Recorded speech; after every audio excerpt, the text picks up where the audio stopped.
नमस्कार मित्रों, मैं हूं डॉक्टर हरिनिवास। चैनल का नाम है संस्कृत साहित्य एवं संस्कृति। महाभारत जयद्रथ वध प्रसंग चल रहा है। जयद्रथ को मारने के लिए सूर्यास्त से पहले की जो प्रतिज्ञा है वो पूर्ण करवानी है अर्जुन की।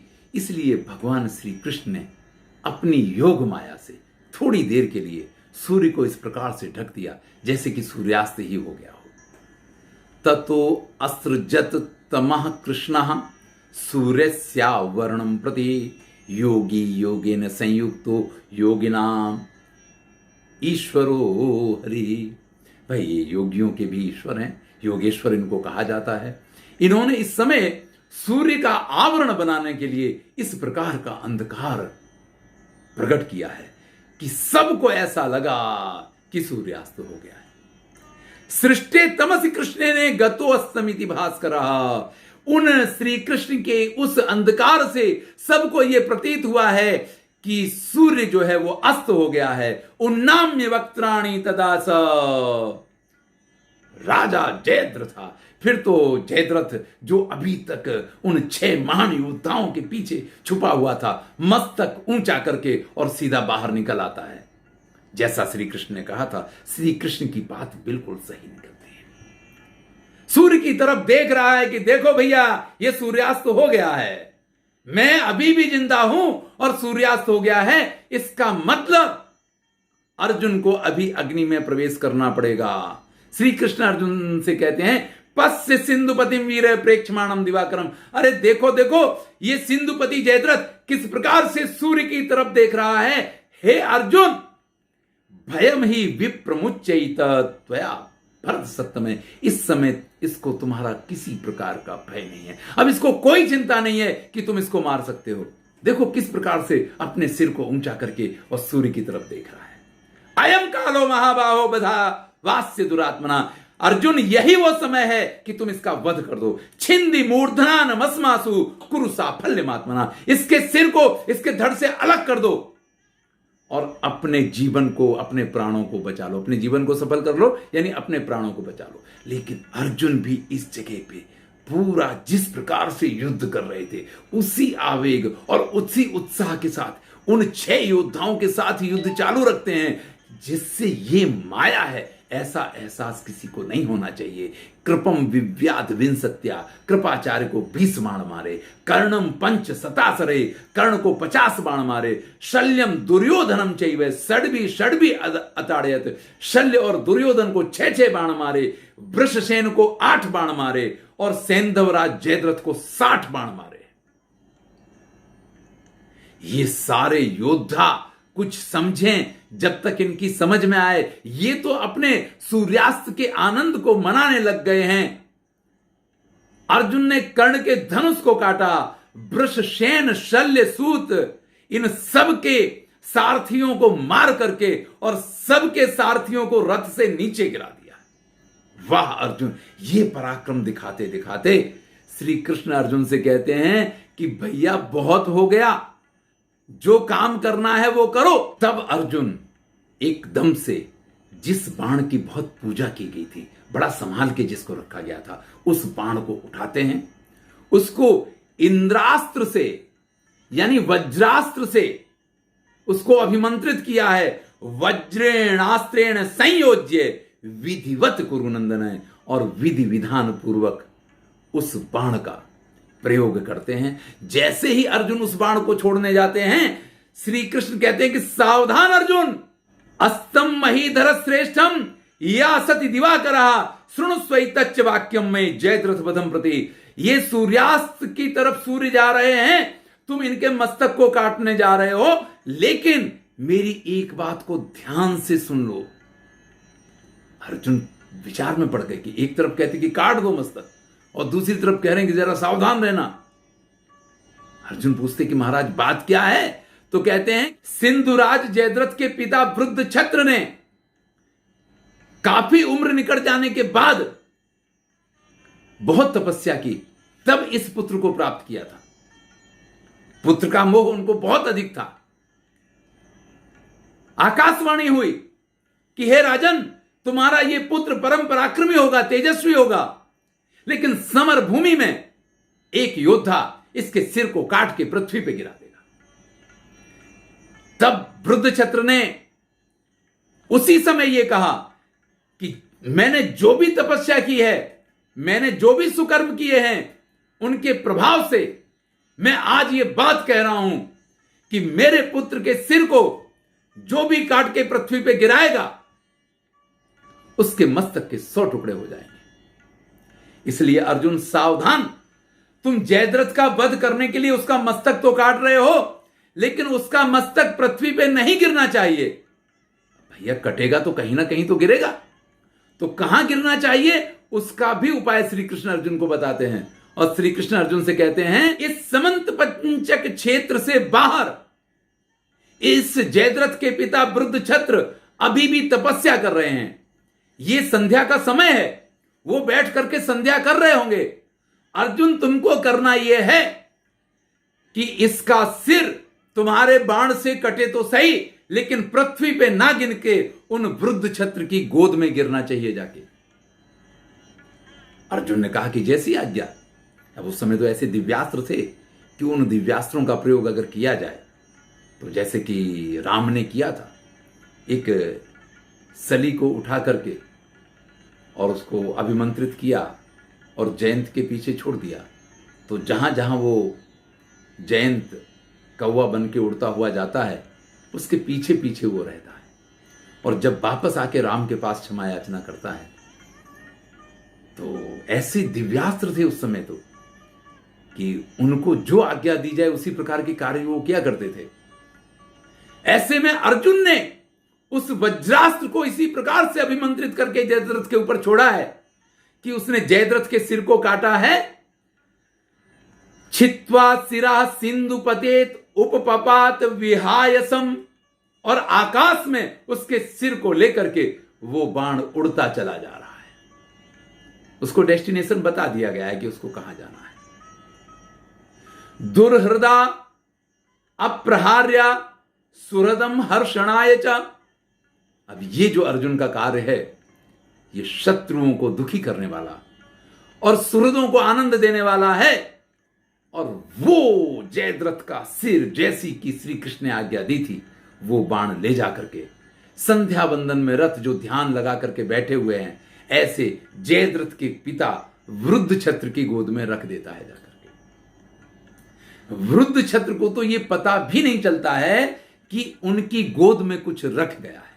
जैसे उनकी संध्या पूरी होती है, वो संध्या से खड़े होते हैं और जैसे ही खड़े हुए हैं, उनकी गोद में से उनके पुत्र का वो सर पृथ्वी पे गिरता है। और जैसा कि उन्होंने खुद ही शाप दिया था कि मेरे पुत्र के सिर को जो पृथ्वी पे गिराएगा,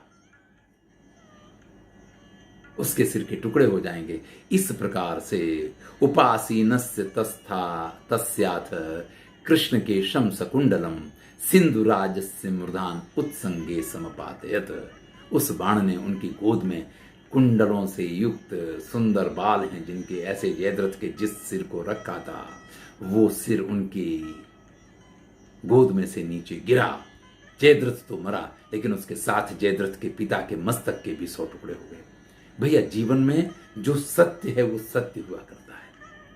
इतना याद रखिए कि जिसका जन्म हुआ है उसकी मृत्यु निश्चित है। जब भी आप किसी ऐसे लालच में आकर के, किसी ऐसे लोभ में आकर के, या किसी ऐसे मोह में, पुत्र के स्नेह में आकर के प्रकृति के नियम को तोड़ने की कोशिश करेंगे, तो उसका परिणाम आपको स्वयं को भोगना पड़ेगा। यही जयद्रथ के पिता के साथ हुआ है। आज जयद्रथ का वध तो किया है अर्जुन ने, लेकिन इसके साथ साथ 7 अक्षौहिणी सेना का वध किया है। हमारे एक दर्शक हैं जितेंद्र जी ने कमेंट की, वकील हैं, तो ये कहते हैं कि 60,000 घोड़ों को मार दिया। वहां तो खाली जगह ही कम थी, इतने घोड़े तो खड़े ही नहीं हो सकते, इनको खड़े होने के लिए बहुत जगह चाहिए। वास्तविकता ये नहीं है। वास्तविकता ये है कि हमें नहीं पता है कि कुरुक्षेत्र का वो मैदान उस समय कितना बड़ा था, क्योंकि ये सारी सेनाएं, आप जिसको कुरुक्षेत्र का मैदान समझ रहे हैं, सिर्फ इतनी ही जगह में नहीं खड़ी थी।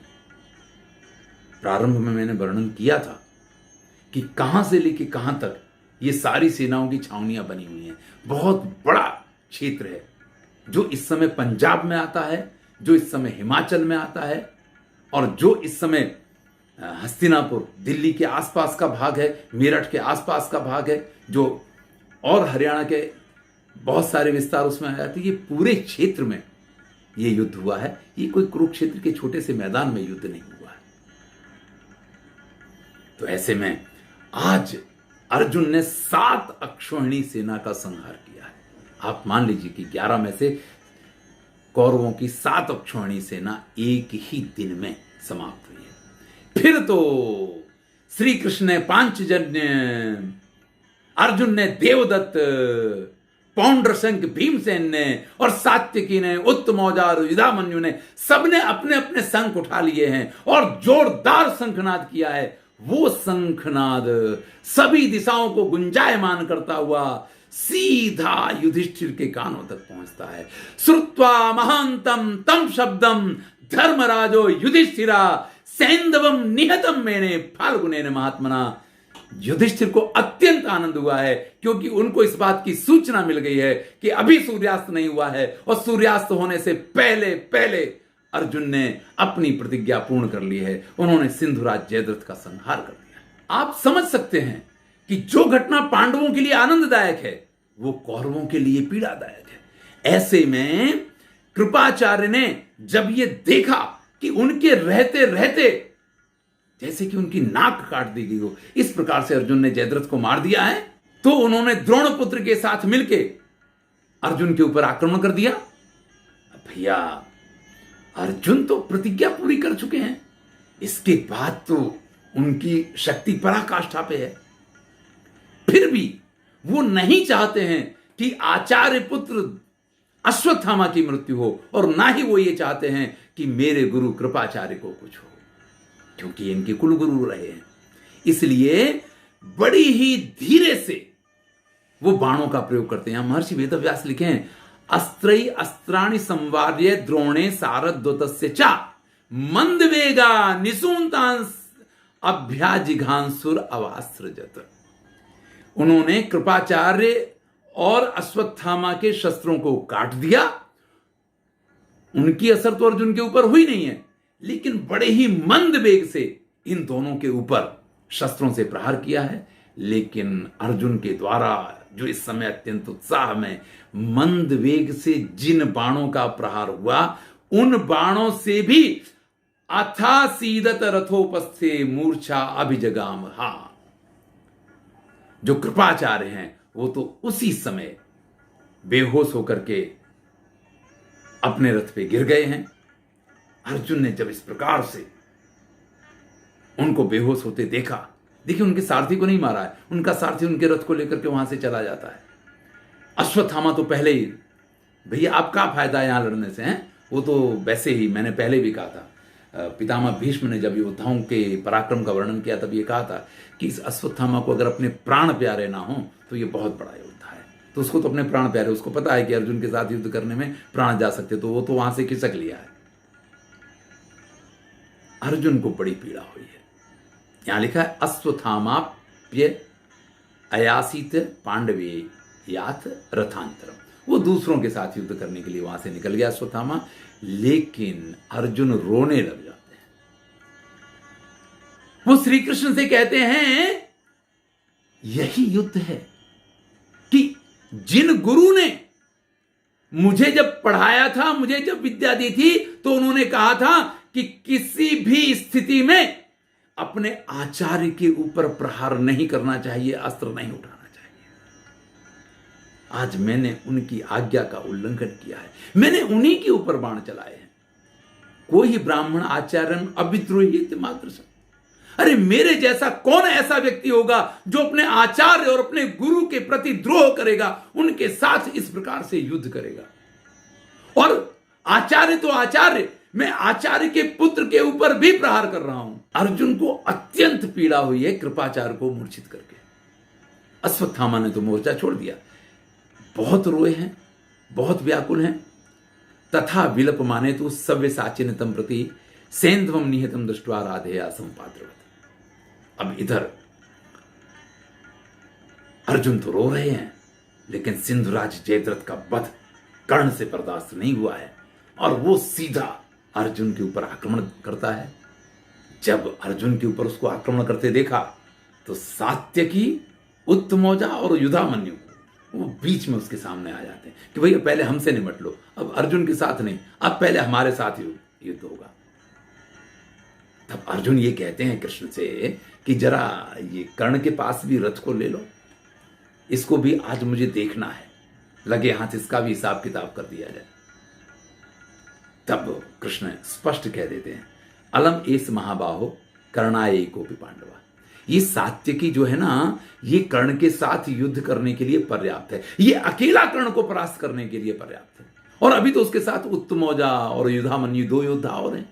अब तुम उसकी चिंता छोड़ो, अब तुम्हें वहां नहीं जाना है, कर्ण के पास नहीं जाना है। अब अर्जुन ने अपने सारथी को आज्ञा दी थी कि मेरे रथ को वहां लेके चलो, लेकिन सारथी उनकी बात को मान नहीं रहा है। लेकिन श्री कृष्ण कारण बता देते हैं, नच तावक क्षमा पार्थ तव कर्णेन शंकरा। भाई कर्ण के साथ तुम्हारा संग्राम तब तक मैं उचित नहीं मानता हूं जब तक उसके पास इंद्र के द्वारा दी हुई वो दिव्य शक्ति है। इसलिए मैं इस समय तुम्हें उसके पास नहीं ले जाऊंगा। वो इस समय आवेग में है, तुम उसके सामने पहुंचोगे, वो शक्ति का प्रयोग कर सकता है, और मैं ये बिल्कुल नहीं चाहता। और सात्यकी है, पर्याप्त है, सात्यकी अकेले उसको हराने के लिए पर्याप्त है। और उसके बाद अभी तो उसके साथ उत्तमौजा और युधामन्यु हैं, तो भाई अब बहुत हो गया, अब हम लोग वापस चलेंगे। और इतना कह करके अर्जुन के रथ को श्री कृष्ण ने वापस अपनी छावनी की तरफ, क्योंकि सायंकाल तो हो ही गया है। ऐसे में धृतराष्ट्र पूछते हैं कि सात्यकी के पास तो रथ ही नहीं था, वो तो भूरिश्रवा ने काट दिया था, घोड़े मर गए थे, तो फिर रथ कहां से आ गया। तब यहां संजय कहते हैं कि महाराज, मैंने आपको कथा सुनाई थी कि श्री कृष्ण ने आज रात्रि में ही अपने सारथी दारुक से कहा था कि रणभूमि में कुछ भी हो सकता है, मेरे रथ को तैयार रखना। आपने भी इस कथा को सुना है। जैसे ही सात्यकी का रथ वहां टूटा है, भूरिश्रवा ने तोड़ा है, वैसे ही श्री कृष्ण ने पंचम स्वर में अपने शंख का नाद किया है, और उस शंखनाद को सुन करके दारुक श्री कृष्ण का रथ लेकर के वहां आ गया था, और सात्यकी श्री कृष्ण की अनुमति लेकर के उस रथ पे सवार थे। विचार कीजिए, कृष्ण जैसा आयोजक हो, फिर रणभूमि में पराजय कैसे हो सकती है। वैसे तो अर्जुन का रथ हनुमान जी द्वारा सुरक्षित है, ना उनके घोड़ों को कोई मार पाया, उनके सारथी तो श्री कृष्ण हैं, उनको तो कोई मार कैसे सकता है। लेकिन फिर भी कोई ऐसे दिव्यास्त्र का प्रयोग हो गया हो कि अर्जुन का रथ टूट जाए, तो क्या हो सकता था। उसकी भी तैयारी यही थी। तो सात्यकी का रथ जैसे ही समाप्त हुआ है, वैसे श्री कृष्ण ने अपना रथ मंगा दिया था, और उसी रथ पे बैठ करके सात्यकी ने कर्ण के साथ युद्ध किया है। फिर तो आप समझ सकते हैं कि दारुक जैसे मातली इंद्र के रथ को चलाता है ना, ऐसे दारुक श्री कृष्ण के सारथी हैं, और वो रथ चला रहे हों, फिर तो कर्ण क्या युद्ध करेगा सात्यकी के साथ में। अब सात्यकी और कर्ण के बीच में जो युद्ध प्रारंभ होता है, इसको हम अगले वीडियो में सुनेंगे। मैं हूं डॉक्टर हरि।